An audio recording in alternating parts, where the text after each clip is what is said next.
Hello, everyone, and welcome to Thursday's Assembly.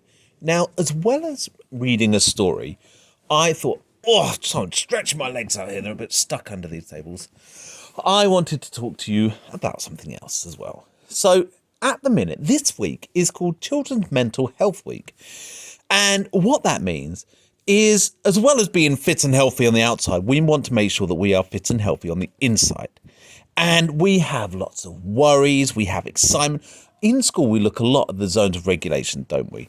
And we just want to make sure that all of you are feeling well inside.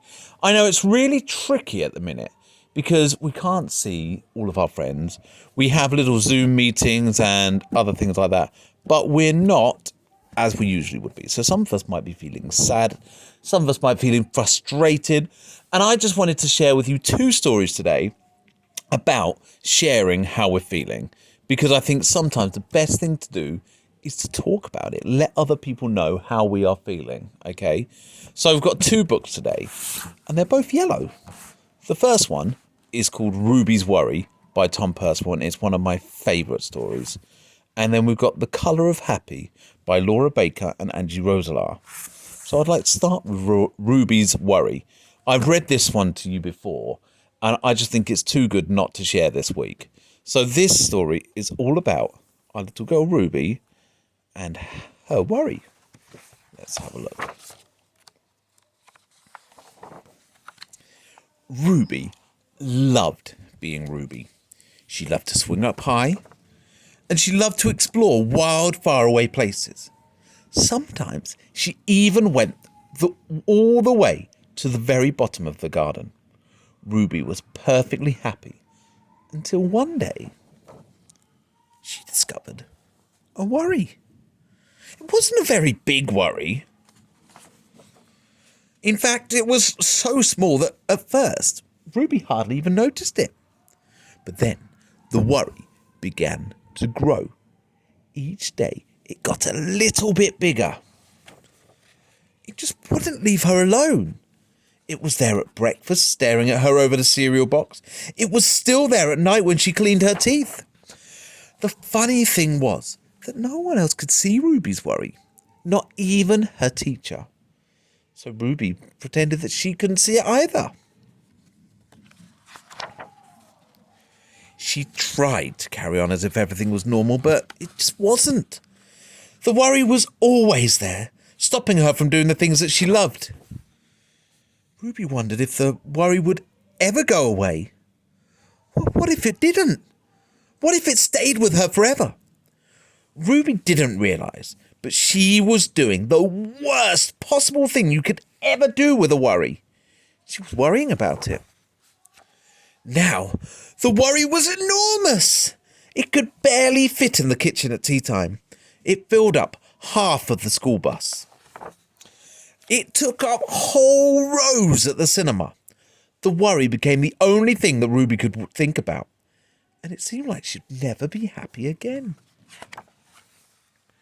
Then one day, something unexpected happened.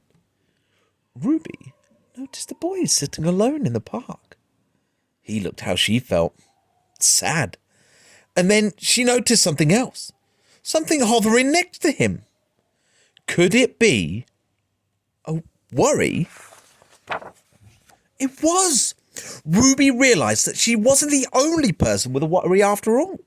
Other people had them too. She asked the boy what was on his mind, and as he told her, the strangest thing happened. His worry began to shrink. Then Ruby did the best thing you can do ever if you have a worry. She talked about it. As the words tumbled out, Ruby's worry began to shrink until it was barely there at all. Soon, both of their worries were gone. Finally, Ruby felt like herself again. Of course, that wasn't the last time she had ever had a worry. Everyone gets them from time to time. But now that she knew how to get rid of them, they never hung around for long. So yeah, the message to learn from Ruby's worry is, if you are worried, if you are feeling sad, talk to someone, okay? You can talk to mum, dad, brothers, sisters. You've also can speak to us in the check-ins. When we say, hello, how is everyone? If you say, I'm not feeling very well, we will try and cheer you up, okay? We are here for you, and so are mum and dad and everyone that's with you, okay? We know it's tricky, but keep smiling and share with us your worries. We want everyone to be happy. So, now, the colour of happy. The reason I wanted to share this with you, for two reasons. One is this was given to me by a boy who used to be in my class, and he said it really helped him to think about how he was feeling. And I think that's the second reason, is because it will help you visualise the colour of your emotions, and you'll be able to be Ruby and share your worries if you're able to talk about them a little bit more. Now, we've looked at poems the last 2 weeks about emotions and feelings, so hopefully this will all help build into that, and you'll be able to share how you're feeling. So, this is the colour of happiness. Happy. I can't read today. Let's go. Blue is the calm I feel wandering in the spring. Yellow is for happy when I spot a special thing. Skip and hop and skip and hop and run and jump and play. Dark blue is for sadness when my treasure blows away. Run and hop and run and hop and run and reach and no! Red is for my anger when I have to watch it go. Green is for my envy when someone has what's mine. I'm feeling grey. I don't believe it will all be fine. A kind friend, a thankful nod, but watch it float and soar. Gold is for the hope I feel, chasing it once more.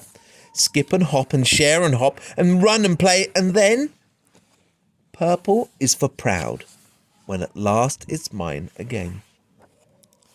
Orange is for excitement that I feel through and through, and pink is for the love I have giving my gift to you. I do like that. Okay, so like I said, it is Mental Health Week. Take care of yourselves. Make sure you are talking to people and telling them how you're feeling. But at the same time, make sure you're there to listen if a brother or sister or if a friend is feeling sad, okay? Have you had a Zoom chat with a friend? Have you spoken to them and asked them how they are doing? Have you shown them some things that are going to make you both happy, okay? Keep connected. Keep talking to each other. Talk to us, okay? Hope you have a lovely day and a lovely rest of the week. Keep those big smiles up, and I can't wait to see you all back in school. See you later.